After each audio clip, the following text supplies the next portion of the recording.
पिताजी ने मेरे लिए किया ही क्या है। पार्क में सैर करते हुए रमाकांत जी के कानों में अनायास ही बेटे द्वारा कहे गए शब्द गूंज रहे थे और दिमाग में केवल एक ही विचार, आखिर क्या कमी छोड़ दी हमने अपनी परवरिश में, अपने प्यार में, जो हमारे बेटे ने अपने मुंह से ये शब्द निकाले। एक ही पल में उसके बचपन की सारी मीठी यादों को उसने चकनाचूर कर दिया, जिन्हें याद करके हम आज तक खुश हुआ करते थे। अरे, मैं तो गर्व कर रहा था अपने आप पर कि मैंने अपने बेटे को पढ़ा लिखा कर इस काबिल बनाया कि वह आज इतनी बड़ी कंपनी में मैनेजर है। मुझे याद है उसके बचपन के आज भी वह दिन, जब उसकी माँ उसके स्कूल जाने के लिए उसे तैयार करके रसोई घर में खाना बनाती थी और टिफिन पैक करती थी, और हमारा बेटा लेट ना हो जाए इसलिए मैं खुद उसको अपने हाथों से एक एक निवाला खिलाया करता था। कितना बहला फुसला कर उसे हर तरह के बहकावे में लाकर खाना खिला दिया करता था, और जब वो खाना खा लेता था तब मैं अपनी जीत की खुशी में कितना मुस्कुराया करता था। कितना प्यार लुटाते थे हम अपने बेटे पर, लेकिन केवल एक वाक्य के साथ उसने एक ही पल में सब कुछ खत्म कर दिया। पार्क से घर के रास्ते में सारी बातें सोचते सोचते रमाकांत जी कब घर पहुंच गए उन्हें पता ही ना चला। घर पहुंचकर न्यूज़पेपर उठाते हुए अपनी पत्नी को आवाज लगाई, अरे जानकी, एक कप चाय तो लेकर आओ, आज बहुत थक गया हूँ। इतने में कुकर की सीटी बजी और उनकी आवाज वहीं दब गई। शायद जानकी ने सुना नहीं। यह सोचकर रमाकांत जी रसोई घर में गए तो देखा उनकी पत्नी जानकी भी अपने ही विचारों में गुम थी। अपनी पत्नी की उदासी का कारण जानते थे रमाकांत जी। उनकी चुप्पी तोड़ने के इरादे से बड़े ही उल्लास भरे स्वर में बोले, अरे जानकी जी, आज चाय देने का इरादा है या नहीं?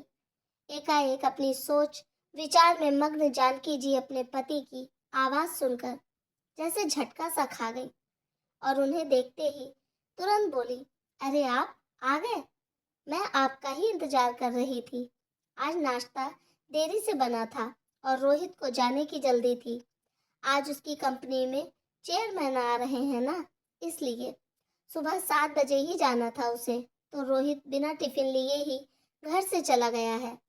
आप एक काम तो कीजिए, आप उसे उसके ऑफिस में ही टिफिन देकर आइए, नहीं तो भूखा ही रह जाएगा हमारा बेटा। तब तक मैं आपके लिए चाय नाश्ता बना कर रखती हूँ। रमाकांत जी ने न्यूज़पेपर वहीं रख दिया और कुछ ही देर में नहा धोकर तैयार हो गए। रोहित के लिए टिफिन उठाया और जल्दी से उसे टिफिन देने के लिए निकल गए। इधर जानकी जी ने राहत की सांस ली और सोचने लगी, अगर रोहित के पापा उसके लिए टिफिन लेकर जा रहे हैं तो इसका मतलब उन्होंने कल का वो झगड़ा सुना ही नहीं जो मेरे और रोहित के बीच में हुआ था। सुन लेते तो टिफिन देने जाने के लिए हरगिज तैयार न होते। मैं तो बिना सिर पैर के ही चिंता कर रही थी। रोहित की तो हमेशा अपने पिताजी से एक ही शिकायत रहती है और हमेशा एक ही प्रश्न उसकी जुबान पर रहता है कि पिताजी ने किया ही क्या है मेरे लिए। एक शिक्षक बनके कौन सा पहाड़ तोड़ लिया उन्होंने, अपने बेटे की छोटी छोटी ख्वाहिशों को भी पूरा न कर सके। मेरा मित्र सोहन कितनी ऐशो आराम भरी जिंदगी जी रहा है। क्या बड़ा आलीशान बंगला बना कर दिया है उसके पिताजी ने उसे। और मेरा दूसरा मित्र विशाल, जिसके पिताजी बिजनेसमैन हैं, उसके पिताजी ने उसे बड़ी कार खरीद कर दी है। पिताजी की नौकरी में तो हम 2 कमरों के किराए के मकान में ही रह पाए, उनसे तो एक घर भी ना बनवा कर दिया गया। जानकी जी अपने पति के लिए बोली, कोई भी गलत बात बिल्कुल भी बर्दाश्त नहीं कर सकती थी। तुम अपने पिताजी पर इस तरह कैसे दोषारोपण कर सकते हो? तुम्हारी बहन की शादी का खर्च भी तो उन्होंने ही उठाया है। हालांकि तुमने नौकरी करनी शुरू कर दी थी, उन्होंने तुमसे एक पैसा तक नहीं लिया। अपनी मेहनत की कमाई से किया है उन्होंने सब कुछ। रोहित, तुम्हें ये भी मालूम है कि तुम्हारे पापा घर में बड़े हैं। 3 बहनों और 2 छोटे भाइयों की शादी का खर्च भी उन्होंने उठाया था। और फिर गांव की जमीन के विवाद का झंझट भी तो तेरे पिताजी ही देख रहे हैं। लेकिन माँ, इस सब का हमें क्या फायदा हुआ? उनके जिन भाई बहनों की आप बात कर रही हैं, उन सभी ने अपने और अपने बच्चों के लिए बड़े बड़े मकान खड़े कर लिए हैं। उन्होंने कभी सोचा कि उनके जिस बड़े भाई ने उनके लिए इतने कष्ट उठाए, उसने एक छोटा सा मकान भी नहीं बनाया अपने बच्चों के लिए? क्या उनका फर्ज नहीं बनता था कि अपने बड़े भाई को भी एक मकान बनाकर दे दें? अपने पुत्र के मुंह से अपने पिता के लिए ऐसी अपमानजनक बातें सुनकर जानकी जी की आंखें भर आईं। सोचने लगी कि क्या बताऊं अपने द्वारा ही जन्म दिए गए बेटे को। आजकल के बच्चे क्या जानेंगे अपने पिता के उसूलों और कर्तव्यों के बारे में। अपनी आंखों से आंसू पोंछते हुए बोली, बेटा, मैं तो केवल इतना जानती हूँ कि तुम्हारे पापा ने जीवन भर अपना कर्तव्य निभाया, अपने भाई बहनों से कोई आशा नहीं रखी और ना ही उन्होंने कभी तुमसे कुछ मांगा है। इस पर रोहित बोला, ठीक है, पापा ने जो किया सो किया, लेकिन कम से कम जब हजारों बच्चों के ट्यूशन लेते थे तो उनसे तो फीस ले सकते थे ना। अगर उस समय उन्होंने अपने बच्चों के बारे में भी सोचा होता तो आज हमारा रहन सहन भी मेरे मित्रों जैसा होता। आजकल के शिक्षकों को देखो, बड़े बड़े बंगले खड़े किए हुए हैं और शानदार गाड़ियों में घूमते हैं। तुम्हारी बात सही है बेटा, लेकिन तुम्हारे पापा के कुछ उसूल थे। उनके लिए ज्ञान प्रदान करने का महत्व व्यवसाय से कहीं बढ़कर था। उनके इन्हीं उसूलों के कारण वे दूर दूर तक जाने जाते थे। कितनी प्रसिद्धि होती थी तुम्हारे पिताजी की, कितने पुरस्कार मिले उन्हें, कितनी इज्जत की जाती थी उनकी। लेकिन यह सब बातें तुम्हारी कल्पना से बाहर है। तुम यह सब नहीं समझोगे। इस पर रोहित नाराज होते हुए बोला, क्या चाटना है उन पुरस्कारों को माँ? ऐसे पुरस्कारों से घर नहीं बनते। वह सामने देखिए, पड़े हैं उनके पुरस्कार धूल खाते हुए। कोई नहीं पूछता ऐसे पुरस्कारों को आज के जमाने में। और जिस इज्जत की आप बात कर रही हैं, क्या वह इज्जत हमें मकान बनाकर देगी? इतने में दरवाजे पर दस्तक सुनाई दी। रोहित ने दरवाजा खोला तो सामने रमाकांत जी खड़े थे। देखते ही रोहित सकपका गया और सोचने लगा कि कहीं उसके पिताजी ने उसकी बातें सुन तो नहीं ली।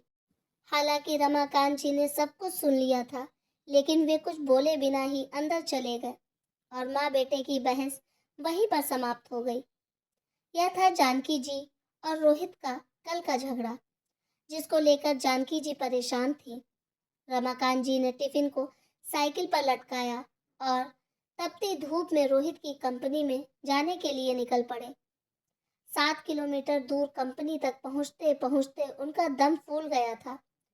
कंपनी के गेट पर सिक्योरिटी गार्ड ने उन्हें रोक दिया। तुम्हारे रोहित साहब का टिफिन देना है, अंदर जाऊं क्या? अभी नहीं, चेयरमैन साहब आए हुए हैं, गार्ड बोला। उनके साथ मीटिंग चल रही है, किसी भी क्षण वो मीटिंग खत्म कर आ सकते हैं। आप बाजू में ही रहिए। रमाकांत जी थोड़ी दूरी पर धूप में ही खड़े रहे।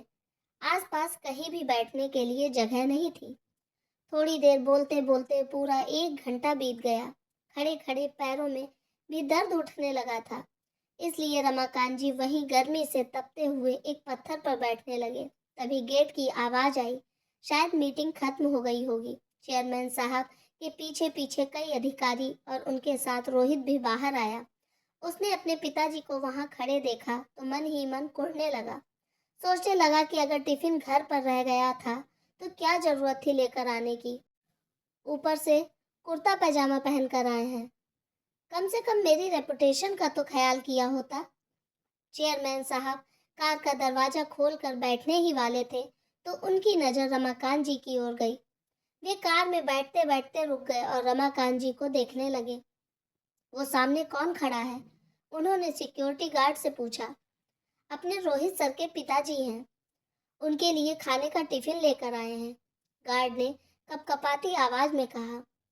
बुलाइए उनको। यह देखकर रोहित सोचने लगा, हे भगवान, जो नहीं होना चाहिए था वही हो गया। मेरे पिताजी ने तो मेरी इज्जत की धज्जियां उड़ाकर रख दी। रोहित के तन से पसीने की धाराएं बहने लगी। क्रोध और डर से उसका दिमाग सुन्न हुआ जान पड़ने लगा। गार्ड की आवाज देने पर रमाकांत जी पास आए चेयरमैन साहब आगे बढ़े और उनके समीप गए। आप वर्मा सर हैं ना? डीएवी स्कूल में शिक्षक थे। जी हाँ, लेकिन आप कैसे पहचानते हैं मुझे? हम पहले तो कभी नहीं मिले। कुछ समझने के पहले ही चेयरमैन साहब ने रमाकांत जी के चरण छुए। सभी अधिकारी और रोहित वो दृश्य देखकर अचंभित रह गए। सर, मैं रमेश गुप्ता, आपका वही नालायक विद्यार्थी जो आपकी शिक्षा के सहारे लायक बन सका। याद है आपको? आप मुझे घर पर पढ़ाने आते थे। हाँ हाँ, याद आया। बाप रे, बहुत बड़े व्यक्ति बन गए आप तो। चेयरमैन हंस दिए, फिर बोले, सर आप यहाँ धूप में क्या कर रहे हैं? आइए अंदर चलते हैं, बहुत बातें करनी है आपसे। सिक्योरिटी, तुमने इन्हें अंदर क्यों नहीं बैठाया? गार्ड ने शर्म से सर नीचे झुका लिया। उन्हें डांटते देखकर रमाकांत जी बोले, उनकी कोई गलती नहीं है सर। आपकी मीटिंग चल रही थी, आपको तकलीफ ना हो इसलिए मैं ही बाहर रुक गया। कृपया आप मुझे सर कहकर शर्मिंदा ना करें। चेयरमैन ने हाथ जोड़कर विनती की। यह सब देखकर रोहित की हैरानी का ठिकाना ना रहा। चेयरमैन साहब ने रमाकांत जी का हाथ अपने हाथ में लिया और उनको अपने आलीशान चैम्बर में ले गए। बैठिए सर। चेयरमैन सर ने अपनी कुर्सी रमाकांत जी की तरफ बढ़ाते हुए कहा। नहीं नहीं, वो कुर्सी आपकी है, रमाकांत जी ने सकपकाते हुए कहा। सर, आपके कारण वो कुर्सी मुझे मिली है तो पहला हक आपका है। चेयरमैन साहब ने जबरदस्ती से उन्हें अपनी कुर्सी पर बिठाया। रोहित और चेयरमैन सर का असिस्टेंट दोनों इस दृश्य को बड़ी हैरानी से देख रहे थे। तुम लोगों को मालूम नहीं होगा, वर्मा सर नहीं होते तो आज ये कंपनी नहीं होती और मैं मेरे पिताजी की अनाज की दुकान संभालता रहता। स्कूल समय में मैं बहुत ही डब्बू विद्यार्थी था। जैसे तैसे मुझे 9वीं कक्षा तक पहुंचाया गया। शहर की सबसे अच्छी क्लासेस में मुझे एडमिशन दिलाया गया, परंतु मेरा ध्यान कभी पढ़ाई में नहीं लगा। उस पर अमीर बाप की औलाद, पूरा दिन मौज मस्ती और मारपीट करना, शाम की क्लासेस से बंक मारकर मूवी देखना, यही मेरा शौक था। माँ को वो सहन नहीं होता। उस समय वर्मा सर कड़े अनुशासन और सर्वश्रेष्ठ शिक्षक के रूप में बहुत प्रसिद्ध थे। माँ ने उनके पास मुझे पढ़ने की विनती की, परंतु सर के छोटे से घर में बैठने के लिए जगह ही नहीं थी। इसलिए सर ने पढ़ाई में असमर्थता दर्शाई। माँ ने उनसे बहुत विनती की और हमारे घर आकर पढ़ाने के लिए मुंह मांगी फीस का बोला। सर ने फीस के लिए मना कर दिया, परंतु अनेक प्रकार की विनती करने पर घर आकर पढ़ाने को तैयार हो गए। पहले दिन सर आए और मैं हमेशा की तरह मैं शैतानी करने लगा। सर ने मेरी अच्छी तरह से धुनाई कर दी। उस धुनाई का असर ऐसा हुआ कि मैं चुपचाप बैठने लगा। तुम्हें बता दूं रोहित, पहले हफ्ते में ही मुझे पढ़ने में रुचि जागृत हो गई। तत्पश्चात मुझे पढ़ाई के अतिरिक्त कुछ भी सुनाई नहीं देता था। सर इतना अच्छा पढ़ाते थे। अंग्रेजी, गणित, विज्ञान जैसे विषय जो मुझे कठिन लगते थे, वो अब सरल लगने लगे थे। फिर तो मुझे पढ़ाई से प्यार होने लगा। सर कभी आते नहीं थे तो मैं परेशान हो जाता था। 9वीं कक्षा में मैं दूसरे नंबर पर आया। माँ पिताजी को खूब खुशी हुई। मैं तो जैसे हवा में उड़ने लगा था। 10वीं में मैंने सारी क्लासेस छोड़ दी और सिर्फ वर्मा सर से ही पढ़ने लगा था और 10वीं में मेरिट में आकर मैंने सबको चौंका दिया था। My goodness! पर सर, फिर भी आपने सर को फीस नहीं दी? चेयरमैन के असिस्टेंट ने आश्चर्य से पूछा। मेरी माँ पिताजी के साथ मैं सर के घर पेड़ लेकर गया और पिताजी ने सर को 1 लाख रुपए का चेक दिया। सर ने वो नहीं लिया। उस समय सर क्या बोले वो मुझे आज भी याद है। सर बोले, मैंने कुछ भी नहीं किया, आपका बेटा ही बहुत बुद्धिमान है। मैंने सिर्फ उसे रास्ता बताया और मैं ज्ञान नहीं बेचता, मैं वो दान देता हूँ। बाद में मैं सर के मार्गदर्शन में ही 12वीं में पुनः मेरिट में आया। बाद में बीई करने के बाद अमेरिका जाकर एमएस किया और अपने शहर में ही यह कंपनी शुरू की। एक पत्थर को तराश कर सर ने हीरा बना दिया और मैं ही नहीं, सर ने ऐसे असंख्य हीरे बनाए हैं। सर आपको कोटि कोटि प्रणाम। चेयरमैन साहब ने अपनी आंखों में आए अश्रु रुमाल से पोंछे। परंतु यह बात तो अद्भुत ही है कि बाहर शिक्षा का और ज्ञान दान का बाजार भरा पड़ा है, लेकिन फिर भी सर ने 1 रुपया भी न लेते हुए हजारों विद्यार्थियों को पढ़ाया। न केवल पढ़ाए पर उनमें पढ़ने की रुचि भी जगाई। ये सुनकर रमाकांत वर्मा की तरफ देखकर चेयरमैन के असिस्टेंट ने कहा, वाह सर, मान गए आपको और आपके आदर्श को। अरे, मेरे वर्मा सर उसूलों के बहुत पक्के हैं, पैसों और मान सम्मान के भूखे भी नहीं हैं। विद्यार्थी का भला हो, यही एकमात्र उद्देश्य था। चेयरमैन बोले, और ऐसे ही थे मेरे पिताजी भी, उसूलों के एकदम पक्के। एक समय भूखे रह लेंगे पर अनाज में मिलावट करके बेचेंगे नहीं। ये उनके तत्व थे। जिंदगी भर उसका पालन किया, ईमानदारी से व्यापार किया। उसका फायदा आज मेरे भाइयों को हो रहा है। बहुत देर तक कोई कुछ भी नहीं बोला। फिर चेयरमैन ने रमाकांत जी से पूछा, सर, आपने मकान बदल लिया या उसी मकान में रहते हैं? उसी पुराने मकान में रहते हैं सर, रमाकांत जी के बदले में रोहित ने ही उत्तर दिया। उस उत्तर में पिताजी के प्रति छिपी नाराजगी चेयरमैन साहब की समझ में आ गई। आपने जो एहसान मुझ पर किए थे उसका बदला तो मैं कभी चुका ही नहीं पाऊंगा, लेकिन फिर भी आज मैं आपको गुरु दक्षिणा देना चाहता हूँ। प्लीज ना मत करिएगा। इसी शहर में मैंने कुछ फ्लैट्स ले रखे हैं, उसमें का एक 3 BHK का मकान आपके नाम कर रहा हूँ। क्या? रमाकांत जी और रोहित दोनों आश्चर्यचकित रूप से बोले, नहीं नहीं, इतनी बड़ी गुरु दक्षिणा नहीं चाहिए मुझे। रमाकांत जी आग्रह पूर्वक बोले। चेयरमैन साहब ने रमाकांत जी के हाथ को अपने हाथ में लिया। सर प्लीज ना मत करिए और मुझे माफ करें कि काम की अधिकता में आपकी गुरु दक्षिणा देने में पहले ही बहुत देर हो चुकी है। उसके बाद चेयरमैन सर ने सभी के लिए चाय मंगाई, रमाकांत जी से ढेर सारी बातें की और उनके चरण स्पर्श करके आदर सहित उन्हें विदा किया। जब रमाकांत जी चले गए तो चेयरमैन ने रोहित से पूछा, रोहित, तुम्हारी शादी हो गई क्या? नहीं सर, पक्की हो गई है और जब तक रहने को अच्छा घर नहीं मिल जाता तब तक शादी नहीं हो सकती। ऐसी शर्त मेरे ससुर जी ने रखी। अभी तक शादी की डेट फिक्स नहीं की तो फिर हॉल भी बुक नहीं किया। चेयरमैन ने फोन उठाया और किसी से बात करने लगे। समाधान कारक चेहरे से फोन रखकर धीरे से बोले, अब चिंता की कोई बात नहीं, तुम्हारे मैरिज गार्डन का काम हो गया। हेरिटेज लॉन्स तो मालूम ही होगा। सर वह तो बहुत महंगा है। अरे तुझे कहाँ पैसे चुकाने हैं? सर के सारे विद्यार्थी सर के लिए कुछ भी कर सकते हैं। सर के बस एक आवाज देने की बात है, परंतु सर तत्वनिष्ठ हैं, वैसा करेंगे भी नहीं। इस लॉन्स का मालिक भी सर का ही विद्यार्थी है। उसे मैंने सिर्फ बताया, सिर्फ हॉल ही नहीं, भोजन सहित संपूर्ण शादी का खर्चा भी उठाने की जिम्मेदारियां ली हैं उसने, वह भी स्वखुशी से। तुम केवल तारीख बताओ। बहुत बहुत धन्यवाद सर। रोहित अत्यधिक खुशी से हाथ जोड़कर बोला, धन्यवाद मुझे नहीं, तुम्हारे पिताश्री को दो रोहित। ये सब उनके उसूलों का ही परिणाम है और मुझे एक वचन दो रोहित, सर के अंतिम सांस तक तुम उन्हें अलग नहीं करोगे और उन्हें कोई दुख भी नहीं होने दोगे। मुझे जब भी मालूम चला कि तुम उन्हें परेशान कर रहे हो तो न केवल इस कंपनी से निकाल दूंगा बल्कि पूरे शहर भर के किसी भी स्थान पर नौकरी करने लायक नहीं छोड़ूंगा।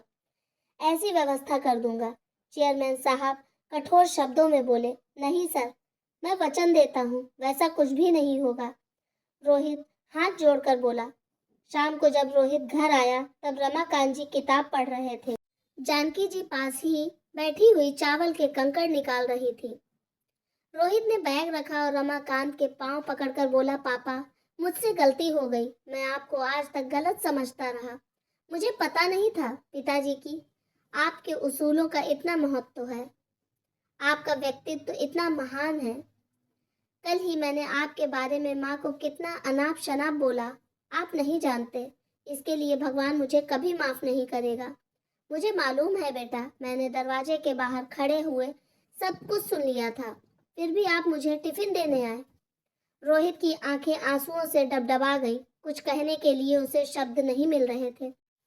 रमाकांत जी ने उसे उठाकर उसे अपने सीने से लगा लिया। आज रोहित को अचानक क्या हुआ है, जानकी जी को समझ में नहीं आ रहा था, परंतु कुछ अच्छा घटित हुआ है, इसलिए पिता पुत्र में प्यार उमड़ रहा है। ये देखकर उनके नैनों से भी कुछ बूंदें गाल पर लुढ़क आईं। दोस्तों, आपकी क्या राय है इस कहानी के बारे में मुझे कमेंट में ज़रूर बताएं। चैनल पे नए हो तो प्लीज़ सब्सक्राइब करें मेरे चैनल को। Thank you.